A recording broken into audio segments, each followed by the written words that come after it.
بعض لوگ جب سنت پڑھتے ہیں نا نماز میں تو نیت دل میں کر رہے ہوتے ہیں کہ یہ نماز واسطے رسول کے. تو دیکھیں اس کے دو مطلب ہو سکتے ہیں. ایک تو یہ کہ عبادت تو میں اللہ کے لیے کر رہا ہوں، لیکن رسول کے واسطے کا مطلب یہ ہے کہ نبی صلی اللہ علیہ وسلم جب قیامت کے دن ملیں گے، آپ سے میری ملاقات ہوگی، تو آپ صلی اللہ علیہ وسلم بھی خوش ہوں گے کہ اس نے میری سنت کو زندہ کیا. تو اس مفہوم کے تحت وہ یوں کہہ رہا ہوتا ہے کہ اللہ کے رسول کے واسطے، یعنی عبادت تو اللہ ہی کے لیے، لیکن رسول اللہ صلی اللہ علیہ وسلم کی شفاعت کا میں مستحق بن جاؤں، اور آپ صلی اللہ علیہ وسلم کی سے جب بروز محشر ملاقات ہو تو آپ صلی اللہ علیہ وسلم مجھ سے خوش ہوں گے کہ چل بھائی تو نے میری سنت کو ماشاءاللہ زندہ کیا. تو یہ نیت ہو سکتی ہے. اور دوسری نیت یہ ہو سکتی ہے کہ میں یہ رسول کو خوش کرنے کے لیے نماز پڑھ رہا ہوں، یعنی یہ نماز ہے ہی رسول کے لیے، اللہ کے لیے نہیں ہے. تو یہ تو خالص شرک ہے. عبادت تو صرف اللہ کے لیے ہوتی ہے. لیکن اگر پہلی والی نیت ہے نا تو وہ شرک تو نہیں ہے، لیکن بہرحال شرک کا ذریعہ بن سکتی ہے وہ. تو اس لیے ہم جب نماز میں نیت کریں تو بس اللہ کے لیے پڑھ رہا ہوں اتنا کافی ہے. باقی نبی صلی اللہ علیہ وسلم تو بروز محشر جب آپ کے علم میں یہ بات لائی جائے گی کہ یہ سنتوں کو بھی زندہ رکھتا تھا، تو آپ صلی اللہ علیہ وسلم کی رضا تو ہمیں انشاءاللہ ملے گی، اور آپ صلی اللہ علیہ وسلم کی شفاعت کا ذریعہ یہ چیز بنے گی، اور حوض کوثر سے پانی پینے کا ذریعہ بنے گی. تو ایسی نیت کرنا جس میں شرک کا وہم بھی ہونا، اس نیت سے ہمیں اجتناب کرنا چاہیے، کیونکہ عبادت ہے نا. عبادت میں پھر شرک میں اور توحید میں بڑا باریک سا فرق رہ جاتا ہے.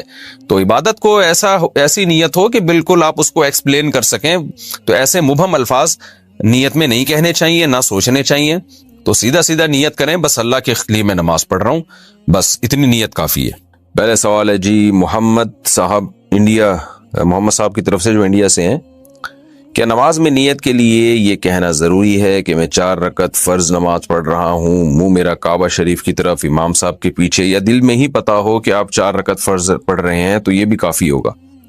دیکھیں، یہ کہ منہ میرا کعبہ شریف کی طرف اور اس امام کے پیچھے، تو منہ تو کعبہ شریف کی طرف ہوتا ہے تو نماز ہوتی ہے، اس لیے اس کی نیت ضروری نہیں ہے.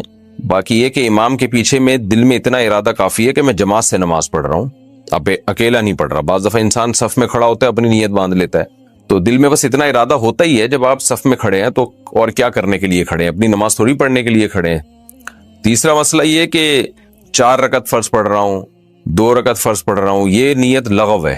آپ فجر کے 2 فرض پڑھ رہے ہیں اور آپ نیت یہ کریں میں 4 پڑھ رہا ہوں، تو بھی فجر کے 2 ہی ہوں گی، اس سے کوئی فرق نہیں پڑے گا، کیونکہ وہ اللہ کی طرف سے پہلے سے 2 رکعت متعین ہے.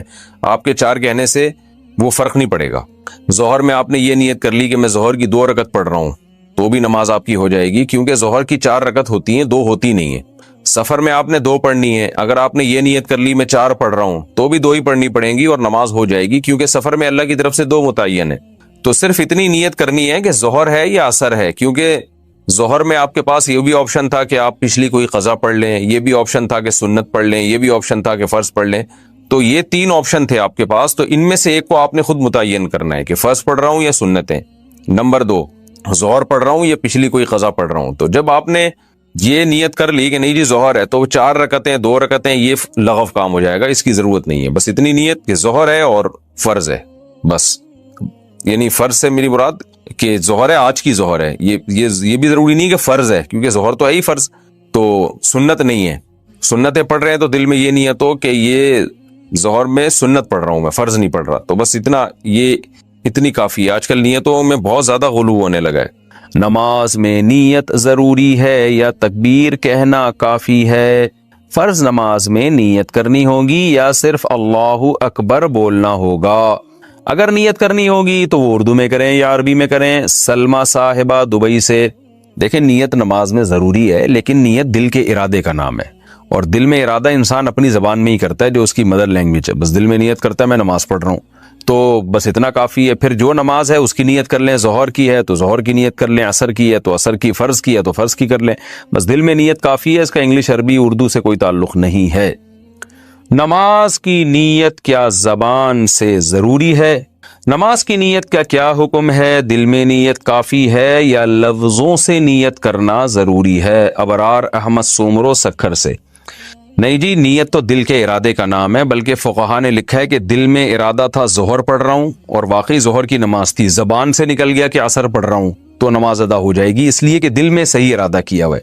اور اگر ظہر پڑھ رہا ہے، دل میں ارادہ کر لیا عصر پڑھ رہا ہوں، زبان سے نکل گیا ظہر پڑھ رہا ہوں، تو نماز نہیں ہوگی. حالانکہ زبان سے صحیح نکلا ہے لیکن چونکہ دل میں اثر تھا تو نہیں ہوگی. تو اس لیے دل میں ارادہ ہے اصل نماز کے لیے، زبان سے نیت ضروری نہیں ہے. وہمیوں کے لیے فقہاء نے لکھا تھا کہ جو وہمی ہوتے ہیں نا، جو ہر وقت وسوسوں میں مبتلا رہیں گے، پتہ نہیں میں نے ظہر کی نیت کی تھی عصر کی، بعض ایسے وہمی ہوتے ہیں، ان کے لیے فقہاء نے لکھا ہے کہ وسوسہ دور کرنے کے لیے وہ زبان سے نیت کر لیں. لیکن نارملی شریعت کا حکم یہی ہے کہ انما الاعمال بالنیات، اعمال کا مدار جو نیت پر ہے، تو نیت تمام فقہاء کا اتفاق ہے وہ دل کے ارادے کا نام ہے. تہجد کی نماز سنت ہے یا نفل؟ تہجد کی نماز سنت ہے یا نفل؟ صادق رفیق انڈیا سے. دیکھیں یہ سنت یا نفل یہ ٹرمز ہیں، اصطلاحات ہیں جو ایک دوسرے کے معنی میں بھی استعمال ہوتی ہیں. نفل کہتے ہیں اضافی نماز جو فرض نہ ہو، اس لحاظ سے تو تہجد نفل نماز ہے. لیکن ہر نفل پر نبی صلی اللہ علیہ وسلم نے پابندی نہیں کی ہے، اہتمام نہیں کیا ہے.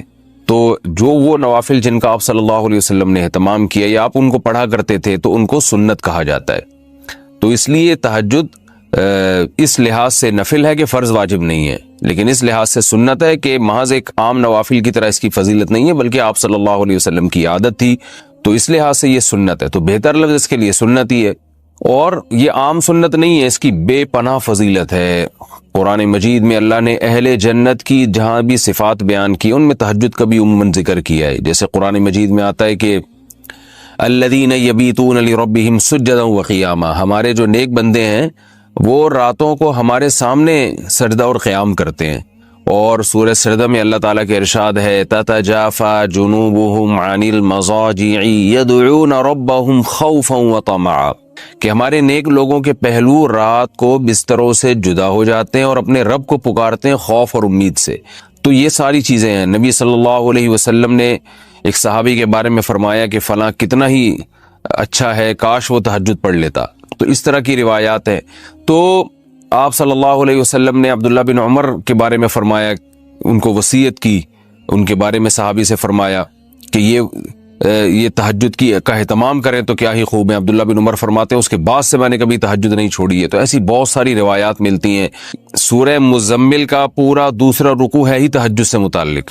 ان ربک یعلم انک تقوم ادنی من ثلثی اللیل ونصفہ وثلثہ وطائفۃ من الذین معک واللہ یقدر اللیل والنہار، کہ آپ پوری رات تہجد نہیں پڑھ سکتے، آپ کو دن میں یعنی آپ کے جو ساتھی ہیں ان کو مزاربت بھی کرنی ہے، دنیا کے معاملات بھی نمٹانے ہیں، دن میں بعض دفعہ جہاد بھی کرنا ہے، تو آپ رات کا کچھ حصہ اٹھ جائیے، آپ بھی اور آپ کے ساتھی بھی. تو بہت ہی اہتمام ہے. اور فقرؤوا ما تیسر منہ، اور اس میں جتنی تلاوت ممکن ہو آپ اللہ کے سامنے کھڑے ہوں اور قرآن کی تلاوت کیجیے. تو یہ اتنی ساری احادیث، اتنی ساری روایات سے علماء کہتے ہیں کہ بہت زیادہ محرومی کا باعث ہے یہ عمل کہ ایک آدمی تہجد نہ پڑھتا ہو. اور آپ صلی اللہ علیہ وسلم نے فرمایا کہ رات کے آخری حصے میں اللہ تعالیٰ آسمان دنیا کی طرف آتے ہیں اور یہ ندا لگاتے ہیں حل من مسترزق ارزق له، حل من مستغفر اغفر له، کوئی ہے مجھ سے روزی مانگنے والا میں اس کو روزی دوں، کوئی ہے مجھ سے گناہوں کی معافی مانگنے والا میں اس کو معاف کروں.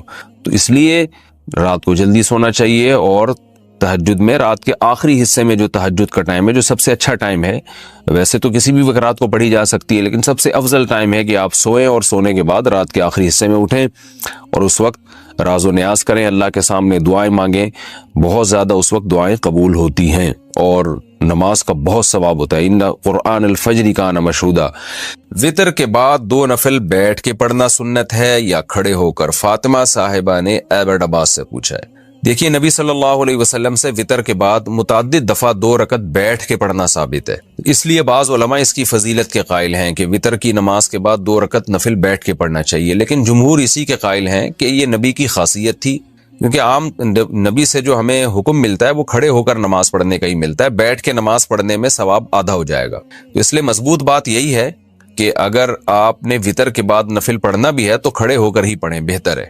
اور بیٹھ کے پڑھ لے تو آدھا ثواب ہے اس میں، وہ بھی ٹھیک ہے، کوئی حرج نہیں ہے اس میں.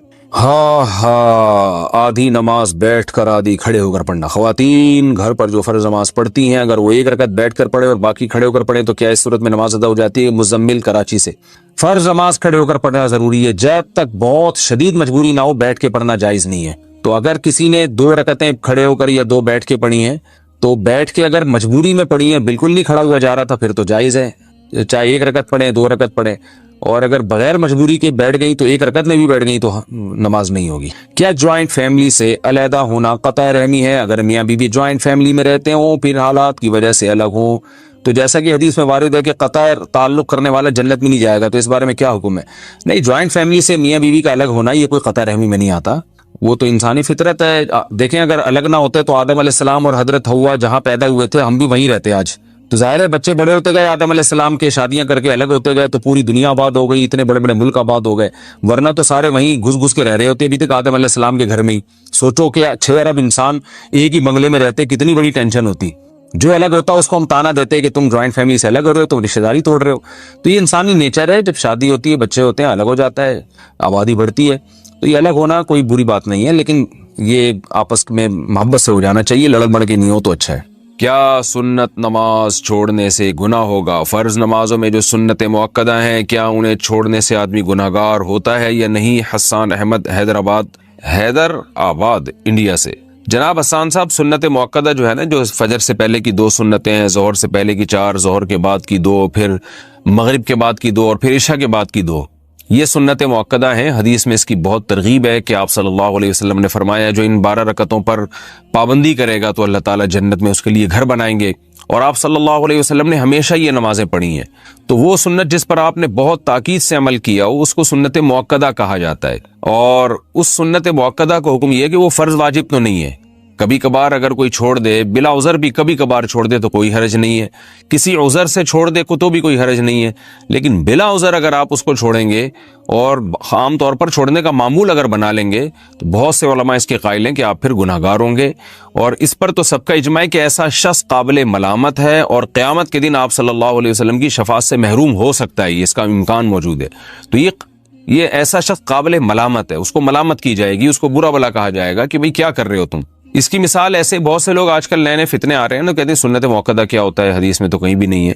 اس کی مثال ایسے جیسے فجر کی 2 رکعتوں میں دونوں رکعتوں کو لمبا کرنا چاہیے، یعنی سنت ہے کہ آپ فجر کی 2 رکعتوں کو امام کو چاہیے کہ وہ باقی نمازوں کی نسبت لمبی قرات کرے اس میں، جیسے کہ امی عائشہ رضی اللہ تعالیٰ عنہ فرماتی ہیں کہ فجر کی 2 رکعتوں کو 2 اس لیے رکھا گیا ہے کہ ان میں قرات زیادہ ہے۔ اب کوئی بھی اس کا قائل نہیں ہے کہ اس میں قرات زیادہ پڑھنا واجب ہے، سب مانتے ہیں کہ سنت ہے، اور لیکن ہے سنت مؤکدہ۔ اب جو لوگ سنتوں کو نہیں مانتے نا، کہتے ہیں سنت مؤکدہ کوئی ضروری نہیں ہے، پڑھ لو مرضی نہیں پڑھو، آج کل ایسے فتنے پیدا ہو رہے ہیں، تو ان کو آپ یہ ایک الزامی جواب کے طور پہ یہ کہا کریں کہ اگر کوئی امام فجر کی نماز میں 1 رکعت میں انا اعطیناک الکوثر پڑھتا ہے، دوسری میں قل واللہ احد پڑھتا ہے اور رکوع کر کے سلام پھیر کے نماز ختم، روزانہ وہ یہی کر رہا ہے، تو کیا آپ اس امام کے اس عمل کو صحیح قرار دیں گے؟ آپ یہ کہیں گے کہ امام صاحب آپ بہت اچھا کر رہے ہیں، فجر کی نماز میں پہلی رکعت میں انا اعطیناک پڑھتے ہیں، دوسری میں قل اللہ پڑھ کے 2-3 منٹ کے اندر فجر کی نماز ختم، تو یقیناً کوئی بھی نہیں کرنے دے گا امام کو۔ کبھی کوئی سفر میں جانا ہے، کہیں جلدی ہے یا سفر میں ہے تو ٹھیک ہے، لیکن عام نارمل روٹین میں آپ امام کو ایسا نہیں کرنے دیں گے۔ کیوں؟ اگر آپ امام کو ملامت کر رہے ہیں کہ بھائی فجر کو پراپر طریقے سے پڑھاؤ، طوال مفصل پڑھو، اس میں جو طویل صورتیں ہیں جن کی وہ والی صورتیں آپ اس میں تلاوت کریں، یا تلاوت کی مقدار اس میں بڑھائیں۔ یہ کیا ہے کہ آپ انا اعطیناک الکوثر پڑھ کے اور دوسری میں قل اللہ پڑھ کے رکوع کر لیتے ہیں۔ اگر آپ امام کو ملامت کریں اور دلیل میں یہ کہے کہ سنت مؤکدہ کچھ نہیں ہوتا، تم کہیں سے دکھا دو کہ فجر میں لمبی قرات کرنا فرض واجب ہے تو میں کروں گا، جب فرض واجب نہیں ہے تو میں نہیں کروں گا، تو آپ کہیں گے بھائی فرض واجب تو نہیں ہے، اس لیے کہ فرض واجب ہوتا تو نماز ہی نہ ہوتی، یا سجدہ سہو واجب ہو جاتا، تو نماز تو ہو رہی ہے آپ کی، لیکن جو پراپر طریقہ ہے نبی صلی اللہ علیہ وسلم کا نماز پڑھنے کا فجر کی وہ یہ نہیں ہے۔ جو پراپر طریقہ آپ نے بتایا ہے اور صحابہ تابعین اس پر عمل کرتے آئے ہیں وہ یہ ہے کہ فجر میں لمبی قرات ہوگی۔ تو اسی طرح یاد رکھیں کہ فجر سے پہلے 2 سنتیں ہو گئیں، ظہر سے پہلے 4 سنتیں ہو گئیں، ظہر کے بعد 2 سنتیں ہو گئیں، یہ جو سنت مؤکدہ ہیں یہ بھی فرض واجب نہیں ہے، لیکن نبی ان کو اگر آپ مسلسل چھوڑنا شروع کر دیں تو یہ کہا جائے گا بھائی نبی صلی اللہ علیہ وسلم کا یہ پراپر طریقہ نہیں ہے۔ آپ فجر کی 2 فرض جب بھی پڑھتے تھے اس سے پہلے 2 سنتیں لازمی پڑھتے تھے، آپ ظہر کی 4 سنتیں جب بھی پڑھتے تھے اس سے پہلے ظہر کے 4 فرض جب بھی پڑھتے تھے اس سے پہلے 4 سنتیں لازمی پڑھتے تھے، اس کے بعد 2 سنتیں بھی پڑھتے تھے، پھر مغرب کے بعد 2 سنتیں پڑھا کرتے تھے، عشاء کے بعد 2 سنتیں پڑھا کرتے تھے۔ تو جو پراپر طریقہ ہے نماز پڑھنے کا، 5 نمازیں جو فرض کی ہیں وہ پراپر یہی ہے کہ ان سے پہلے اور ان کے بعد یہ جو سنتیں ہیں ان کا اہتمام کیا جائے۔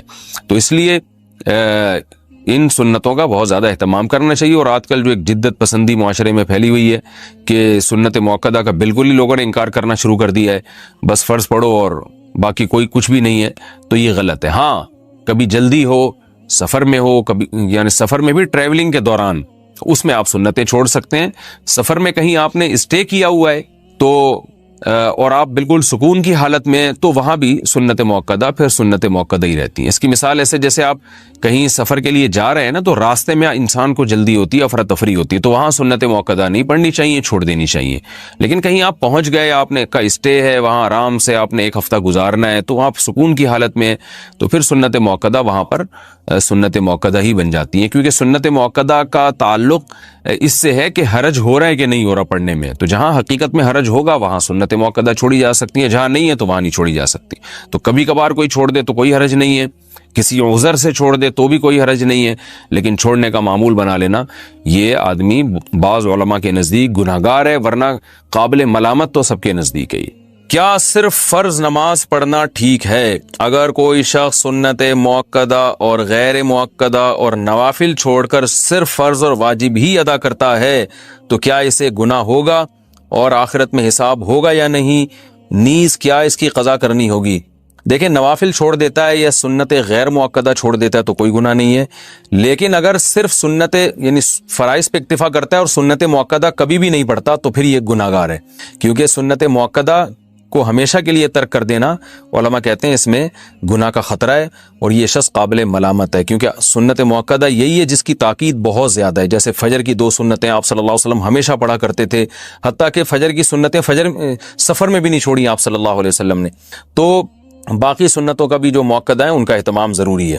کبھی کبھار چھوٹ جائیں تو کوئی حرج نہیں ہے اس میں, جیسے سفر میں چھوڑ دیں یا کوئی ایمرجنسی ہے یا بہت زیادہ تھکاوٹ ہے, کبھی کبھار چھوڑنے میں کوئی حرج نہیں. عمیر احمد نے سوال پوچھا ہے جی سعودی عرب سے, کیا حرم میں یا کسی بھی مسجد میں امی ابو کے ایصال ثواب کے لیے قرآن رکھ سکتے ہیں اگر وہ زندہ ہوں یا انتقال کر گئے ہوں؟ دونوں کے بارے میں بتائیں. نہیں رکھ سکتے, کیونکہ مساجد میں اس طرح بہت زیادہ قرآن جمع ہو جاتے ہیں اور پھر ان کی بے حرمتی ہوتی ہے. مدارس مساجد والے پھر وہ جو اضافی قرآن ہے ان کو دفن کرنا پڑتا ہے. اور حرم میں تو ویسے ہی حکومت سعودیہ نے بہت سارے قرآن رکھے ہوئے ہیں, تو ایصال ثواب کرنا ہو تو ان کے لیے صدقہ خیرات کریں, جو منصوص ہے جس کا حدیث میں صراحتاً ذکر ہے, وہ زیادہ اچھا کام ہے. صدقہ خیرات کیا کریں, کسی غریب کو فائدہ پہنچائیں. میں شادی شدہ ہوں اور کوکنگ کا چینل بنانا چاہتی ہوں, میرے صرف ہاتھ نظر آئیں گے, باقی پورا جسم پردے میں ہوگا, کیا یہ جائز ہے؟ دیکھیں, جوان عورت کو چاہیے کہ وہ ویسے تو پردے میں عورت گھر سے باہر بھی جا سکتی ہے, تو چینل پہ بھی آ سکتی ہے, لیکن شریعت میں حوصلہ افزائی کس بات کی ہے کہ عورت ایسے کام نہ کرے جو مردوں کے سامنے ہو. ظاہر ہے چینل پہ آئیں گی تو پوری دنیا دیکھے گی, اس میں مرد بھی ہوں گے, عورتیں بھی ہوں گی, تو عورتوں کا تو کوئی مسئلہ نہیں ہے. تو میں یہ نہیں کہہ رہا کہ یہ ناجائز ہے, اگر آپ مکمل پردے میں آتی ہیں تو گنجائش ہے اس کی, لیکن بہرحال یہ شریعت کی نظر میں حوصلہ افزائی نہیں ہے ایسے عمل کی. کہ کوئی مجبوری ہو تو ایک الگ بات ہے, لیکن اگر مجبوری نہیں ہے اور آپ کے شوہر کما رہے ہیں تو پھر آپ کو چاہیے کہ آپ نہ آئیں تو زیادہ بہتر ہے. جائز ہے, بہرحال ناجائز ہونے کی کوئی دلیل نہیں ہے. بہت سی چیزیں جائز ہوتی ہیں لیکن شریعت اپریشیٹ نہیں کرتی, حوصلہ افزائی نہیں کرتی. جیسے عورت کی آواز کا پردہ فرض نہیں ہے, لیکن بلا وجہ مرد سے بات کرنے کو عورت پسند نہیں کرتی, شریعت پسند نہیں کرتی کہ عورت بلا وجہ کسی مرد سے بات کرے, تو غیر ضروری بات کرے اس سے. تو حالانکہ عورت کی آواز کا جو سطر میں داخل نہیں ہے عورت کی آواز. پھر قرآن نے فتنوں سے بچنے کے لیے کتنی سخت پابندیاں لگائی ہیں عورت کے اوپر. اللہ تعالیٰ نے قرآن میں کیا کہا, وَلَا يَضْرِبْنَ بِأَرْجُلِهِنَّ لِيُعْلَمَ مَا يُخْفِينَ مِنْ زِينَتِهِنَّ, کہ عورت اپنا پاؤں زور سے زمین پہ نہ رکھے کہ اس کے پازیب کی آواز اور جو گھنگرو ہے اس کی آواز مردوں کے کان میں جائے, غیر مرد کے کان میں جائے. اس میں بھی احتیاط کرے عورت. اسی طرح فرمایا لا تخضعن بالقول فیطمع الذی فی قلبہ مرض, جب کوئی غیر مرد آپ سے بات کرے, کوئی شرعی مسئلہ پوچھے یا کوئی بھی ضرورت کی بات کرے, تو آپ اپنی آواز میں نرمی پیدا نہ کریں. تو اتنی ساری احتیاطوں کا شریعت نے حکم دیا. تو خواتین جاب اگر کوئی مجبوری ہو تو ایسی جگہ جہاں ان کو دیکھنے والی صرف خواتین ہی ہو, مردوں سے کم واسطہ پڑتا ہو. تو چینل پہ اگرچہ پردے میں ہوں لیکن ظاہر ہے ساری دنیا کے مرد دیکھیں گے. ایک ایجڈ خاتون ہو تو ایک الگ بات ہے, عمر زیادہ ہو گئی ہو, بوڑھی خواتین, بوڑھی عورت ہو تو ایک الگ بات ہے, اس میں تو گنجائش ہے, یعنی اس میں امید ہے انشاءاللہ کوئی حرج نہیں ہوگا. لیکن جوان لڑکی بے پردہ ہو کے آنا تو بہرحال ناجائز ہے, اور اگر پردے میں بھی آئے تو بھی قابل تعریف نہیں ہے. اچھا، ایک شخص نے اپنی بیوی کو طلاق دی اور فوراً اسی وقت اس کی بہن سے کورٹ میرج کر لی، کیا ان کا نکاح ہو گیا؟ وہ ہمارے بہت قریبی رشتہ دار ہیں، ہمیں کیا کرنا چاہیے؟ نہیں جی، نکاح نہیں ہوا۔ بیوی کو طلاق دی اور اس کی بہن سے شادی کی، تو جب تک اس طلاق یافتہ کی عدت پوری نہ ہو جائے اس کی بہن سے شادی نہیں کر سکتے۔ وجہ اس کی ہے کہ جب تک عورت عدت میں ہوتی ہے تو نکاح بالکل ہی ختم نہیں ہوتا، اگرچہ میاں بیوی اگر 3 طلاقیں دیے تو ریلیشن تو ناجائز ہو گیا میاں بیوی کا، لیکن نکاح کے کچھ حقوق باقی رہتے ہیں، عدت ہے اور نان نفقہ ہے، وہ شوہر پہ ہی ہوتا ہے، تو ہر جہت سے نکاح ختم نہیں ہو جاتا۔ لہذا اسی دوران اگر اس نے اس کی بہن سے نکاح کر لیا تو یہ ایسے ہی ہے جیسے 2 بہنوں کو نکاح میں آپ نے جمع کر لیا، یہ جائز نہیں ہے، 2 بہنوں سے ایک وقت میں نکاح نہیں ہوتا۔ تو عدت کے دوران بھی نکاح کے کچھ احکام چونکہ باقی رہتے ہیں، لہذا جب تک اس بہن کی عدت پوری نہیں ہوتی دوسری بہن سے نکاح اگر کرے گا تو یہ نکاح کالعدم ہوگا۔ تو انصاف کو چاہیے کہ فوراً علیحدگی اختیار کریں، اور جب ان کی پہلی بیوی کی عدت پوری ہو جائے پھر چاہیں تو نکاح کر سکتے ہیں۔ باقی ایسا کیا کیوں ہے انہوں نے؟ تو ایک بہن کو طلاق دے کے دوسری بہن سے نکاح کرنا، اس کی کوئی معقول ریزن اگر نہیں تھی تو یہ چیز قطع رحمی میں آتی ہے۔ سالیوں سے آج کل پردہ ہوتا نہیں ہے، عاشق ہو جاتے ہیں پھر اپنی بیوی کا گھر اجاڑ دیتے ہیں، یہ بہت غیر اخلاقی حرکت ہے۔ یہ بے پردگی کے عذاب ہیں ہماری سوسائٹی میں۔ شریعت نے حکم دیا ہے سالی کو کہ وہ بہنوئی سے پردہ کرے، آج کل پردہ نہیں ہوتا، بے تکلفیاں ہوتی ہیں، بہنوں کے گھر اجڑتے ہیں، اگر طلاق نہ دیں تو پھر ویسے ہی ناجائز ریلیشن قائم ہونا شروع ہو جاتے ہیں۔ گلناز انصاری یو پی سے، جب فجر کا وقت شروع ہو جائے تو فجر کی نماز سے پہلے کیا کوئی قضا نماز پڑھ سکتے ہیں؟ جی ہاں پڑھ سکتے ہیں۔ جب سالی سے نکاح نہیں ہو سکتا تو اس سے پردہ کیوں ہے؟ اس لیے کہ وہ سالی ہے، اس لیے پردہ ضروری ہے۔ نکاح ہو سکتا ہے بیوی کے مرنے کے بعد، تو ان رشتہ داروں سے پردہ نہیں ہے، ان رشتہ دار خواتین سے جن سے کبھی بھی قیامت تک نکاح ہو ہی نہیں سکتا۔ سالی سے تو نکاح ہو سکتا ہے، اگر بیوی کی خدا نخواستہ ڈیتھ ہو جائے تو پھر سالی سے نکاح ہو سکتا ہے، یا بیوی کو طلاق ہو جائے تو بیوی کی عدت گزرنے کے بعد پھر اس کی بہن سے نکاح ہو سکتا ہے، اس لیے نامحرم میں آتی ہے سالی۔ میں غیر مسلم ہوں اور مسلمان ہونا چاہتا ہوں۔ ماشاءاللہ ماشاءاللہ۔ جب سے گھر والوں کو یہ بات پتہ چلی ہے وہ مجھ سے بہت خفا رہتے ہیں، میں نے ان کو سمجھایا لیکن وہ یہ کہتے ہیں کہ جاؤ کہیں مسلمانوں میں رہو، مجھے کیا کرنا چاہیے؟ کیا جا کر کسی دوسرے شہر میں مسلم کمیونٹی میں رہنا چاہیے؟ دیکھیں، اگر ناراض نہ ہو رشتہ دار اسلام قبول کرنے پر تو پھر تو سارے آدھے سے زیادہ غیر مسلم مسلمان ہو جائیں، وہ اسی چکر میں نہیں ہوتے کہ خاندان چھوڑنا پڑے گا، پریوار چھوڑنا پڑے گا، رشتہ دار ناراض ہوں گے۔ تو ایسے موقع پہ دیکھنا یہ چاہیے کہ جس نے پیدا کیا ہے اس کا حق زیادہ ہے یا رشتہ داروں کا حق زیادہ ہے؟ جس خدا نے ہمیں بنایا ہے، جس اللہ نے ہمیں بنایا ہے، جو کریٹر ہے، خالق ہے، اس کا دین برحق تو اسلام ہے۔ ان الدین عند اللہ الاسلام، اللہ کہتا ہے کہ دین، حقیقی دین اسلام ہی ہے۔ اور وَمَن يَبْتَغِي غَيْرَ الْإِسْلَامِ دِينًا فَلَن يُقْبَلَ مِنْهُ، اسلام کے علاوہ کسی اور دین کو فالو کرو گے نہیں مانوں گا میں۔ اور ویسے بھی عقل استعمال کی جائے، اسلام کو آپ دوسرے مذہبوں سے کمپیئر کریں گے تو اسلام کا پلڑا بھاری رہے گا، اور صاف ستھری تعلیمات ہیں، ایک خدا کو ماننا، طہارت، صفائی، رشتہ داری جوڑنا۔ اگر آپ اسلام قبول کرتے ہیں تو بھی اسلام آپ کو حکم دیتا ہے آپ اپنے غیر مسلم رشتہ داروں سے اچھا سلوک کریں، والدین سے اچھا سلوک کریں۔ تو انسانیت اور رشتہ داری جوڑنا یہ تو اسلام اس میں سپیریئر ہے۔ تو اللہ کہتا ہے اگر کسی نے مجھے خوش کرنا ہے تو اس کے پاس اسلام کے علاوہ کوئی آپشن نہیں ہے۔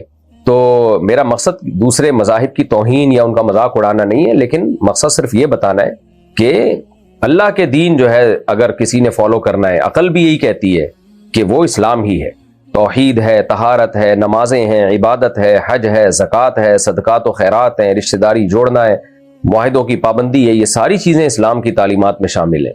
5 ارکان ہیں، یہ 5 ارکان دنیا میں کسی مذہب کے پاس نہیں ہے، نماز، زکوٰۃ، روزہ، حج اور کلمہ توحید، یہ کتنے، یہی ایک 5 چیزیں ہی اسلام کی حقانیت کے لیے کافی ہیں۔ تو ضرب اللہ مثلا رجلا فیہ شرکاء متشاکسون ورجلا سلما لرجل، اللہ کہتے ہیں بتاؤ کسی کا ایک خدا ہو، ایک مولا ہو، ایک آقا ہو، وہ زیادہ خوش ہوگا یا 20 خدا ہوں؟ اسلام کے علاوہ تو جتنے مذاہب ہیں وہ تو اتنے بھگوان ہیں، اتنے معبود ہیں، آدمی اس سے ڈپریشن میں جائے، اسٹریس میں جائے گا، انسان کو سکون بھی نہیں ملے گا۔ ایک اللہ ہے جس نے پیدا کیا، ٹھیک ہے ہم نے اس کو دیکھا نہیں ہے، لیکن قرآن کہتا ہے اس کی بنی ہوئی چیزوں سے تم اس کو پہچانو۔ بنی ہوئی چیزیں یہ بنائی گئی ہیں، یہ بنی نہیں ہے، آٹومیٹیکلی نہیں بن گئی ہیں، خود بخود کائنات وجود میں نہیں آ سکتی۔ تو اس لیے اللہ کا دین آپ اسلام ہے، اس کو فالو کریں، رشتہ داروں کو خوش رکھنے کی کوشش کریں، ناراض ہوتے ہیں تو ہونے دیں، اللہ پہلے، اب جانا تو اللہ کے پاس ہے، رشتہ داروں کے پاس تھوڑی رہنا ہے ہمیشہ، تو اللہ کے پاس جانا ہے۔ اور اسلام لائیں گے تو اللہ کے پاس جاتے ہوئے بھی آپ کو ایک پروٹوکول ملے گا، غسل دیا جائے گا، نماز پڑھی جائے گی آپ کی، تو عزت کے ساتھ قبر میں دفن کیا جائے گا. ہم باہر ملکوں میں دیکھ کر آئے ہیں انسانی لاشوں کے ساتھ کیا ہوتا ہے, جلا کے راکھ بنا دیتے ہیں, کیا لکڑیوں میں جلا دیتے ہیں اور اوون میں یہ انسان ہے بھائی, یہ کوئی کباب ہے جو کوفتے ہیں جو جلا کے پکائے جا رہے ہیں. تو اس لیے اسلام کو فالو کرنا چاہیے, دنیا بھی اسی میں آپ کی بھلائی ہے اور آخرت کی بھلائی بھی اسی میں, اور ورنہ بہت خسارہ ہے اگر آپ اسلام کو فالو نہیں کرتے. آخرت میں تو اللہ کہتا ہے میں نہیں بخشوں گا اگر تم اسلام کے علاوہ کسی اور چیز کو اختیار کرو گے. تو اس لیے آپ ہمت کریں, محبت سے گھر والوں کو سمجھائیں, مان جائیں ٹھیک ہے, نہیں تو آپ اناؤنس کر دیں, اور پھر جو تکلیفیں رشتہ داروں کی طرف سے آئیں ان پہ صبر کریں آپ, اور ان کے ساتھ سلوک اتنا اچھا کریں کہ ان کو خود لگے کہ بھائی یہ مسلمان ہونے کے بعد یہ پہلے سے زیادہ اچھا ہو گیا ہے. ہمارے یہاں مسئلہ یہ ہے کہ جب غیر مسلم مسلمان ہوتے ہیں نا تو وہ اپنے رشتہ داروں پہ طنز کرنا شروع کر دیتے ہیں, تم تو ایسے ہو, تم تو یوں ہو, تمہارا تو دین غلط ہے, تم تو بھائی کچھ بھی نہ کہیں ان کو, آپ ان سے اچھا سلوک کریں بس. ماں باپ ہیں تو آپ ان کے قدموں میں جنت تلاش کریں بس, دیگر رشتہ دار ہیں ان سے اچھا سلوک کریں. تو محبت سے بس جو ہے نا آپ کا بیہیویئر اچھا ہونا چاہیے, وہ خود ہی اسلام کی طرف مائل ہوں گے. بعض جگہوں پر تو تبلیغ کرنا بھی نقصان دے دیتا ہے, تو ایسا بھی نہیں کریں کہ آپ اسلام لانے کے بعد ان کو تبلیغ کرنا شروع کر دیں گے, وہ کہیں گے یار ابھی ہمارے لیے ایک درد سر بن گیا, مصیبت بن گیا ہمارے لیے. تو ان کو بس اپنا بیہیویئر آپ کا ایسا ہو, اسلام میں اللہ نے اتنی اٹریکشن رکھی ہے کہ اگر مسلمان اسلام پہ صحیح چلنا شروع کر دیں نا تو تبلیغ کی ضرورت ہی نہ رہے. یہ تو ہمارا عمل ایسا ہے کہ ہم اسلام کو بدنام کرتے ہیں دنیا میں, تو ورنہ اسلام تو اللہ نے بہت پیارا بہت خوبصورت مذہب بنایا ہے. تو اگر اسلام پہ ہم صحیح طرح سے چلنا شروع کر دیں, اسلام نے جو اخلاق سکھائے ہیں اگر اسی کو فالو کرنا شروع کر دیں, آپ رشتہ داروں پہ خرچ کریں اسلام لانے کے بعد. اللہ نے آپ کو حکم دیا قُلْ مَا أَنفَقْتُم مِّن خَيْرٍ فَلِلْوَالِدَيْنِ وَالْأَقْرَبِينَ, جو کچھ تم خرچ کرو سب سے پہلے اپنے والدین اور رشتہ داروں پہ خرچ کرو. تو آپ بھی اسلام قبول کریں اور اپنا بیہیویئر, اپنے اخلاق اپنے رشتہ داروں کے ساتھ بہت اچھے کریں, اچھے نہیں بہت اچھے کریں. اور تبلیغ بے موقع تبلیغ نہ کریں کسی کو, آپ اگلے کا موڈ نہیں ہے اور سمجھانا شروع کر دیا, ہاں جو آپ سے پوچھنا چاہ رہا ہے اس کو آپ ضرور سمجھائیں. تو اس طرح اگر آپ چلیں گے تو انشاءاللہ آپ کے لیے مشکلات نہیں ہوں گی. اور اگر آپ نے اسلام لا کے ہی طنز کرنا شروع کر دیا ان کے اوپر یا ان سے بائیکاٹ کرنا شروع کر دیا تو پھر مسائل کھڑے ہوتے ہیں, اور اسلام کی تعلیمات کی بھی یہ چیز خلاف ہے. باقی آپ نے کہا کہ مسلم کمیونٹی میں شفٹ ہو جانا چاہیے, تو اگر اسلام لانے کے بعد آپ نے اپنے اخلاق بھی درست کر لیے, سب کچھ ہو گیا, پھر بھی آپ کو تنگ کر رہے ہیں اور آپ سے لیے برداشت نہیں ہو رہا آپ کے لیے, تو پھر آپ ہجرت کر لیں کسی مسلم کمیونٹی میں جا کے رہنے, تو یہ ٹھیک ہے. عمیر احمد سعودی عرب سے, اگر اپنا قرآن پکا کرنے کے لیے نفل نماز میں پڑھ رہے ہیں اور اس میں غلطی آ جائے تو, اور قرآن موبائل میں کھلا ہوا ہو, تو موبائل میں غلطی دیکھ سکتے ہیں, کیا اس طریقے سے کرنے سے نفل نماز ہو جائے گی؟ نہیں, جائز نہیں ہے. باقی اس پہ میں تفصیلی مدلل کلپ کسی وقت ریکارڈ کروا دوں گا کہ جس حدیث سے استدلال کیا جاتا ہے. ٹھیک ہے, بعض اسلاف میں بعض حضرات کی یہی رائے تھی کہ قرآن دیکھ سکتے ہیں موبائل وغیرہ میں, لیکن جو جمہور کی رائے ہے اور مضبوط رائے ہے وہ یہی ہے کہ یہ عمل درست نہیں ہے. میرے شوہر اپنی فیملی کو خوش کرنے کے لیے نیاز کر رہے ہیں اور کہہ رہے ہیں کہ نیت اللہ کی کروں گا, تو کیا شرک کا کام اللہ کی نیت سے کرنا جائز ہوگا؟ جب نیت اللہ کی کریں گے تو یہ شرک رہے گا ہی نہیں نا. باقی یہ کہ بدعت ہے تو بدعت کا گناہ ہوگا, تو ان سے کہ مت کریں, یہ شرک نہیں ہوگا. مرچوں سے نظر اتارنا کیسا ہے؟ کچھ بھی نہیں ہے, ہمیں ڈراوے بازی ہے. تو لوگ کہتے ہیں ہم جب مرچوں سے نظر اتارتے ہیں تو بچہ ٹھیک ہو جاتا ہے. وہ بیماری اس لیے شیطان اس کو کرتا ہے کہ شیطان کو پتا ہوتا ہے کہ یہ اس کے ابا اور اماں جو ہے وہمی ہیں, تو وہ کچوکے لگاتا ہے بچوں کو, بچے روتے ہیں, چیختے ہیں, تنگ کرتے ہیں. تو جب آپ مرچیں جلاتے ہیں تو شیطان تنگ کرنا چھوڑ دیتا ہے تاکہ مرچوں پہ آپ کا اعتقاد بڑھ جائے. تو اس لیے اگر آپ شیطان کو مایوس کر دیں, بچہ روتا رہے, آپ کہیں ڈاکٹر سے علاج کراؤں گا, یا جو سنت رقیہ ہے سورہ فلق سورہ ناس پڑھ کے دم کر دیں, بس کافی ہے. تو اس سے زیادہ میں آگے نہیں بڑھوں گا, تو شیطان تھوڑے دنوں میں مایوس ہو کے اپنا بوری بسل لے کے گول کر جاتا ہے. تو یہ جو اس طرح کے ٹوٹکوں سے جن کو شفا ملتی ہے وہ زیادہ خطرناک ہے. یہ اس کی علامت ہوتی ہے کہ شیطان نے اب اس گھر میں ڈیرے لگا لیے. شیطان اب بچوں کو بھی تنگ کرے گا, چھیڑے گا بھی, اور شیطان کو پتا ہے کہ یہ آدمی یہ مرچیں جلائے گا, کوئی یہ سل بٹے گھمائے گا, پتہ نہیں کیا کیا وہ پٹانگ حرکتیں ہو رہی ہوتی ہے. میرے اللہ نے اتنی ماشاءاللہ اللہ نے مجھے اولاد دی, اللہ نظر بس سے بچائے. ہم تو نہ کبھی مرچیں جلائی ہم نے, نہ کبھی اس طرح کے ٹوٹکے کیے. جب ہم فیس بک چلاتے ہیں تو اس میں بہت سے لوگوں نے پوسٹ کی ہوتی ہے کہ اس پوسٹ کو اللہ کے لیے یا نبی کے لیے لائک کرو, اور بہت سی پوسٹوں میں لکھا ہوتا ہے کہ اگر پوسٹ کو لائک کرو گے تو خوشخبری ملے گی. کیا ہم ان کو اسکپ کر سکتے ہیں یا ان کو لائک کرنا ضروری ہے؟ ان کو اسکپ کرنا ضروری ہے, لائک کرنا تو ناجائز ہے بالکل. میں پاکستان میں رہتا ہوں, مسلمان ہوں, میری یہ گرل فرینڈ ہے جو ہندو ہے, مسلمان ہونا چاہتی ہے, مجھ سے شادی کرنا چاہتی ہے. مجھے کیا کرنا ہوگا؟ آپ کو اس کو مسلمان کرنا ہوگا, پھر اس سے شادی کرنی ہوگی, اور پھر اس رشتے کو نبھانا ہوگا. یہ کرنا ہوگا آپ نے. کرو گے پھر بھی نہیں, اللہ توفیق دے. بہرحال مفتی صاحب اگر کوئی پیدل حج کے لیے جائے تو یہ کیسا ہے، جبکہ تمام سہولیات موجود ہیں، آج کل جہاز بھی ہیں، لیکن پھر بھی پیدل جائے تو کیا یہ مناسب ہے؟ کیونکہ شریعت تو یہ کہتی ہے اپنا وقت بچایا جائے۔ اسلاف میں بعض حضرات سے ثابت ہے کہ وہ پیدل حج کیا کرتے تھے۔ حضرت حسن رضی اللہ تعالی عنہ نے 20 مرتبہ پیدل حج کیا ہے، کوفہ سے، بصرہ سے یا کوفہ سے گئے ہیں آپ تو اللہ کے گھر کی عظمت کے لیے۔ لیکن جن لوگوں میں زیادہ طاقت نہ ہو اور وسائل نہ ہو، صحت اچھی نہ ہو، ان کے لیے جائز نہیں ہے، کیونکہ نبی صلی اللہ علیہ وسلم نے بعض خواتین جنہوں نے منت مانی ہوئی تھی پیدل حج کی، ان کو روکا ہے اس عمل سے۔ تو ہر ایک کی صحت دوسرے سے مختلف ہوتی ہے، ہر ایک کے پاس وسائل مختلف ہوتے ہیں، وقت کا بھی مسئلہ ہوتا ہے، ہر ایک کے پاس وقت ایک جیسا نہیں ہوتا، وقت میں برکت کا بھی مسئلہ ہوتا ہے۔ یہ اب جو اسلاف تھے ان کے وقتوں میں تو اللہ نے بہت برکتیں دی تھیں، تو اس لیے شرعاً جائز ہے اگر کسی میں طاقت ہے، قوت ہے۔ اور باقی جب تک کسی شخص کے شخصی حالات کو نہ دیکھا جائے اس وقت تک فتویٰ نہیں دیا جا سکتا۔ تو عمومی طور پر تو اپنے آپ کو ایسی مصیبت میں نہیں ڈالنا چاہیے، راستے میں لٹ جائے، ڈاکو آ جائیں، اور پھر اتنا ٹائم جب یہ گزارے گا تو اس میں نان نفقہ کیا ہے اس کے پاس، گھر والوں کے لیے کیا چھوڑ کے جا رہا ہے، وغیرہ وغیرہ 20 باتیں۔ تو اس لیے نارملی تو یہ عمل مناسب نہیں ہے۔ جہاز جب ہیں، جا رہے ہیں، آرام سے آپ جائیں، حج کر کے آئیں، لیکن اگر کسی میں حوصلہ ہے، ہمت ہے، وہ پیدل جا رہا ہے تو یہ اس کے حوصلے کی بات ہے بھائی، ہم کیا کہہ سکتے ہیں اس بارے میں۔ کیا بھیڑیا ناپاک ہوتا ہے؟ نہیں جی، کوئی بھی جانور اوپر سے ناپاک نہیں ہوتا سوائے خنزیر کے۔ کتے کا بھی لعاب ناپاک ہے، کتا خود ناپاک نہیں ہے، صرف اس کا تھوک ناپاک ہوتا ہے۔ تو بھیڑیے کا بھی، بھیڑیے کی ضرورت پیش کیا آ گئی ہے آپ کو؟ بہرحال بھیڑیا ناپاک نہیں ہوتا، ہاں درندوں کا جو تھوک ہے وہ ناپاک ہوتا ہے، اگر وہ کہیں پانی میں برتن میں منہ ڈال لے تو وہ برتن ناپاک ہو جائے گا۔ 2 سال سے کم عمر کے بچے کو چھونے سے کیا حرمت مصاہرہ ثابت ہو جائے گی؟ نہیں جی، حرمت مصاہرہ ثابت ہونے کے لیے لڑکی ہو، لڑکا لڑکی میں ریلیشن ہو، اور وہ لڑکی بھی قریب البلوغ ہو، بالکل چھوٹی بچی نہ ہو، تو اس سے پھر حرمت مصاہرہ ثابت ہو جاتی ہے۔ حرمت مصاہرہ کا مطلب یہ ہے کہ اس کے، آپ کا کسی لڑکی سے فزیکل ریلیشن ہو گیا تو اس لڑکی کی ماں اور بیٹی سے آپ کبھی بھی نکاح نہیں کر سکتے، اور اگر پہلے سے وہ آپ کے نکاح میں تھیں تو نکاح حرام ہو جائے گا، بیوی حرام ہو جائے گی۔ لیکن کبھی کہیں ایسا ہو تو خود سے فتوے نہ دیں، کسی قریبی دارالافتاء سے، ریلائبل ادارے سے ڈیٹیل لکھ کے باقاعدہ فتویٰ لیں۔ ہندو کا قرآن پڑھنا کیسا ہے؟ بہت اچھا ہے۔ اللہ تعالیٰ نے تو قرآن میں غیر مسلموں کو بھی خطاب کیا ہے، کتنی آیتیں قرآن کی ایسی ہیں، یا ایھا الناس، یا ایھا الناس، اے لوگو، تو اے لوگوں میں تو غیر مسلم بھی داخل ہیں۔ یا ایھا الناس اتقوا ربکم، اے لوگو اس رب سے ڈرو جس نے تمہیں پیدا کیا اور تم سے پہلے لوگوں کو پیدا کیا۔ یہ سارے خطاب قرآن کے غیر مسلموں کے لیے ہیں، تو اس لیے غیر مسلم کو بھی قرآن پڑھنا چاہیے، اور کوئی غیر مسلم قرآن پڑھنے کے لیے مانگے تو ترجمے والا قرآن اس کو دینا چاہیے۔ قرآن نے مشرکوں کے بارے میں سورہ توبہ میں کیا فرمایا کہ ان کو مہلت دو حتیٰ یسمع کلام اللہ، اور اگر کوئی غیر مسلم مشرکین میں جن سے تمہارا ایگریمنٹ نہیں ہے لیکن تم سے ایگریمنٹ کر کے پناہ میں آنا چاہتا ہے تو اس کو لے آؤ پناہ میں، حتیٰ یسمع کلام اللہ، تاکہ وہ اللہ کے کلام کو سنے اپنی آنکھوں، اپنے کانوں سے۔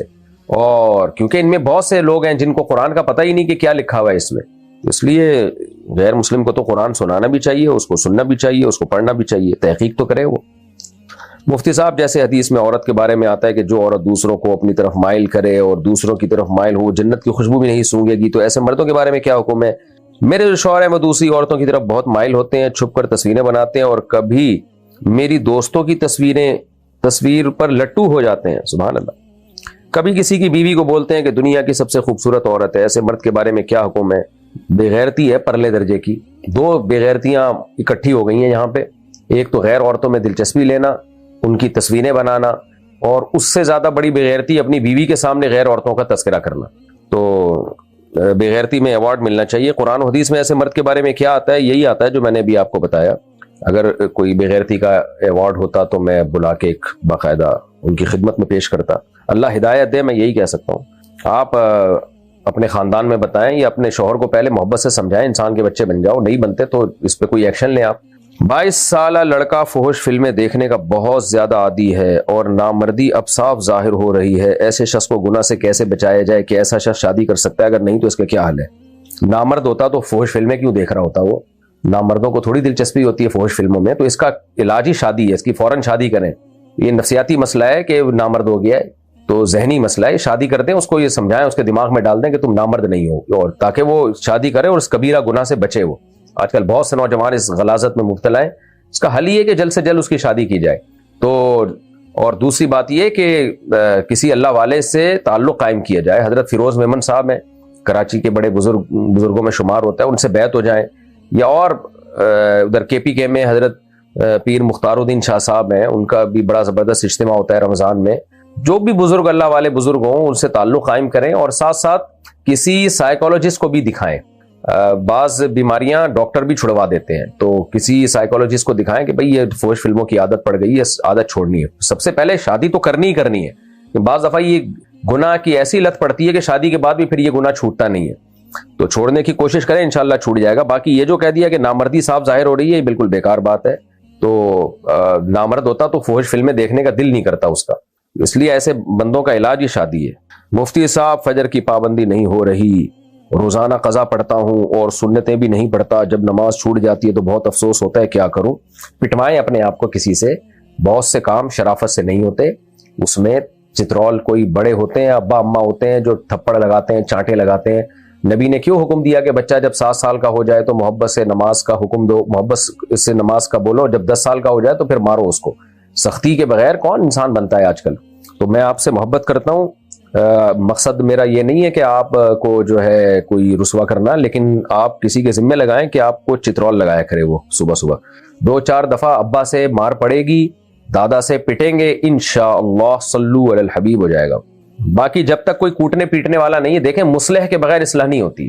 ان لوگوں پر اللہ کا بہت بڑا احسان ہوتا ہے جن پر اللہ کسی بڑے کو مسلط کر دیتے ہیں اور وہ ڈانٹ ٹپٹ کر کے ان کو سیدھا کر دیتے ہیں۔ خود انسان کے لیے اپنی اصلاح کرنا بہت مشکل ہے، ارادہ تو کرتا ہے انسان لیکن اپنے آپ کو سزا نہیں دے پاتا، تو سزا بڑے ہی دیتے ہیں۔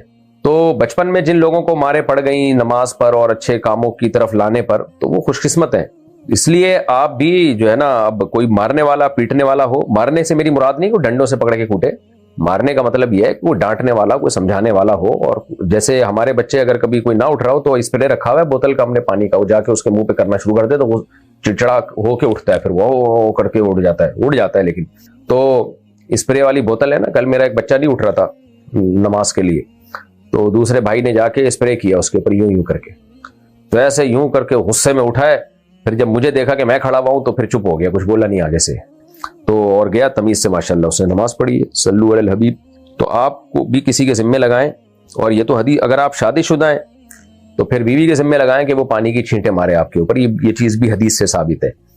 بہرحال جی، جب تک کوئی ایسا سزا دینے والا نہ ہو تو پھر اپنے آپ کو خود ہی سزا دیں۔ جس دن فجر چھوٹ جائے ناشتہ گیا، اب بولے ناشتہ اسی دن ہوگا جس دن فجر کی نماز جماعت سے پڑھوں گا۔ کیا عصر اور مغرب کے درمیان سونے سے دماغ کمزور ہوتا ہے؟ یہ کوئی سونے کا نیچرل ٹائم نہیں ہے، نیچرل ٹائم سونے کا رات کو ہے جو قرآن نے بیان کیا ہے، اور دن میں قیلولہ دوپہر کے وقت تھوڑی دیر۔ تو اس کے علاوہ جو ٹائم ہے فجر کے بعد سونا یا عصر کے بعد سونا، یہ فطری ٹائم نہیں ہے، اس کی شریعت میں حوصلہ افزائی نہیں ہے۔ بہت سے اسلاف سے تو فجر کے بعد سونے کا ناپسند ہونا منقول ہے، لیکن بہرحال اگر کوئی ضرورت ہو تو ایک الگ بات ہے۔ بعض وقت تھکاوٹ اتنی ہوتی ہے اور آپ کے کام آگے بہت پڑے ہوتے ہیں تو پھر آپ سو بھی سکتے ہیں۔ تو ڈاکٹر تو یہی کہتے ہیں کہ یہ صحت کے لیے بھی اچھا نہیں ہے اور شریعت میں بھی زیادہ پسندیدہ، یعنی زیادہ کا مطلب پسندیدہ کام نہیں ہے، حرام ناجائز نہیں ہے بہرحال، لیکن پسندیدہ بھی نہیں ہے، اور فطری وقت نہیں ہے جو اللہ نے قرآن میں بیان کی ہے سونے کے اوقات، ان میں سے یہ وقت نہیں ہے۔ لیکن مجبوری ہو تو ایک الگ بات ہے، بعض دفعہ ایسی حالت ہوتی ہے انسان کی کہ سونا پڑتا ہے، اس کو نہیں سوئے گا تو زیادہ مسئلہ خراب ہو جائے گا۔ اچھا بھائی، کیا جنات انسانوں کو مار سکتے ہیں؟ جی مار سکتے ہیں، لیکن مارتے نہیں ہیں، اس لیے عاملوں سے ڈرنے کی ضرورت بالکل بھی نہیں ہے۔ بلا وجہ جنات نہیں انسان کو آ کے کوئی تنگ کرتے، اگر ایسا ہوتا تو ہم سب مر چکے ہوتے اب تک۔ تو اس لیے جنات کا رعب زیادہ انہی لوگوں پر ہوتا ہے جو جنات سے ڈرتے ہیں۔ قرآن مجید میں سورہ جن میں اللہ نے کیا فرمایا؟ وَأَنَّهُ كَانَ رِجَالٌ مِّنَ الْإِنسِ يَعُوذُونَ بِرِجَالٍ مِّنَ الْجِنِّ فَزَادُوهُمْ رَهَقًا۔ جنات جب مسلمان ہوئے تو انہوں نے کہا کہ ہم میں، یعنی بہت سے انسان ایسے تھے جو ہم سے پناہ مانگا کرتے تھے، یعنی ہمیں اتنا پروٹوکول دیتے تھے کہ جیسے ہم ان کو مصیبتوں سے بچائیں گے۔ تو جن انسانوں نے ہم یہ کرنا شروع کیا تو ہماری سرکشی بڑھ گئی، ہمیں لگا کہ انسان ہمیں اتنا پروٹوکول دے رہا ہے اور انسان ہم سے ڈر رہا ہے تو ہم بھی پھر شیر ہو گئے۔ تو اس سے پتہ چلتا ہے کہ انسان اگر جنات سے جو ڈرتے ہیں اور عاملوں کے پاس جاتے ہیں، عاملوں کے پاس جانا اس کی علامت ہوتی ہے کہ آپ جنات سے ڈرتے ہیں، تو جو عاملوں کے پاس جاتے ہیں جن چڑیل بھوت وہیں آتے ہیں۔ تو اس لیے فی نفسی ہی تو یہ ممکن ہے کہ کوئی جن انسان کو قتل کر دے، لیکن عملی طور پر ایسا نادر ہے، یعنی نہ ہونے کے برابر ہے ایسے واقعات۔ تو اس لیے ڈرنے کی بالکل ضرورت نہیں ہے۔ یہ بالکل ایسے ہی ہے کہ جیسے کوئی کہے کہ کیا امریکہ میں جو فلاں دہشت گرد ہے وہ مجھے قتل کر سکتا ہے، تو جواب یہ کہ آپ کو کوئی بھی قتل کر سکتا ہے، لیکن کیوں کرے گا بھائی؟ وہ اس کا کیا لینا دینا آپ سے؟ یہ اور کوئی کہے کہ وہ جو فلاں ٹیررسٹ ہے وہ کیا میرے لاکر سے پیسے چوری کر سکتا ہے؟ بھائی کر سکتا ہے، جب بینک کو لوٹ سکتا ہے تو آپ کے لاکر سے چوری کیوں نہیں کر سکتا؟ لیکن سوال ہے کہ کیوں کرے گا بھائی؟ تو اس لیے جنات بھی کر سکتے ہیں لیکن کرتے ورتے نہیں ہیں، اور ان کا آپ سے لینا دینا کیا ہے؟ تو جنات کو لفٹ ہی نہ کرائیں آپ تو، اور لفٹ نہ کرانے کا مطلب عاملوں کے پاس نہ جائیں، اور جو سنت رقیہ ہے بس اس کا اہتمام کریں، سورہ فلق سورہ ناس پڑھ لیا کافی ہے۔